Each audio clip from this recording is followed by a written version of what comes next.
প্রথম সূর্যের আলো সেন্ট্রিফিউজ মেশিনের উপর পড়েছে। সকালের দৃশ্যটা ঠিক এইরকমই থাকে, আমাদের ল্যাবটা ফাঁকাই থাকে, 9টার পরে মেন কাজ শুরু হয়। এই যে বাইরের ভিউটা হচ্ছে এরকম। এই যে আমাদের ব্লক পাবলিক হেলথ ইউনিট, এখানটাতে লেখা আছে বড় করে। সুন্দর নতুন বিল্ডিং আমাদের ওপেনিং হয়েছে, কাজ হচ্ছে ফুলদামে। এখন আমি ভেতরে চলে যাচ্ছি, ল্যাবের ভেতরের দিকে ধীরে ধীরে যাচ্ছি। সকালে কাজের মাসে এসে পরিষ্কার করে দিয়ে চলে গেছে, একটু পরে পেশেন্ট আসা শুরু হবে। এই যে আমি আয়না দিয়ে দেখা যাচ্ছে আমাকে, ল্যাবের ভেতরে ঢুকে পড়লাম। ল্যাবের ভেতরে এটা হচ্ছে আমাদের বায়োকেমিস্ট্রি ল্যাব। বায়োকেমিস্ট্রি ল্যাব, এখানে সব কিছু আমাদের অর্গানাইজ করা থাকে। এখন বায়োকেমিস্ট্রি সব মেশিন আসেনি। এই যে আমাদের ইলেকট্রোলাইট অ্যানালাইজার, এখানে সোডিয়াম পটাশিয়াম হয়। আর এই যে আমাদের সেল কাউন্টার, এখন বর্তমানে আমাদের রিয়েজেন্ট নেই।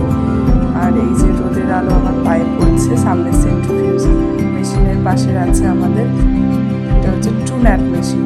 ট্রুন্যাট মেশিন দেখে এবার আমরা একটু বাইরে গেলাম। সামনে কোয়ার্টার, তিনদের কোয়ার্টারের পাশে ওই যে দূরে হসপিটাল, সামনে দিকে আরেকটু বাঁ দিকে আমাদের ভেষজ উদ্যান আয়ুষের।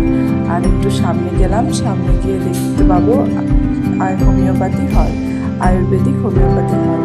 এখানটাতে আমাদের এখন এটা উদ্বোধন হয়নি, উদ্বোধন হবে। সুস্বাস্থ্য কেন্দ্রের প্রজেক্ট সব এগুলো।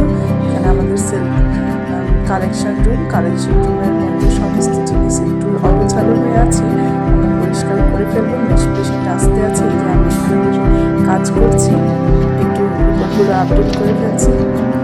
কয়টা কি আমাদের আজকে মাইক্রোস্কোপে হলো সেই রিপোর্টগুলো খাতায় ডেলি আপডেট করতে হয়।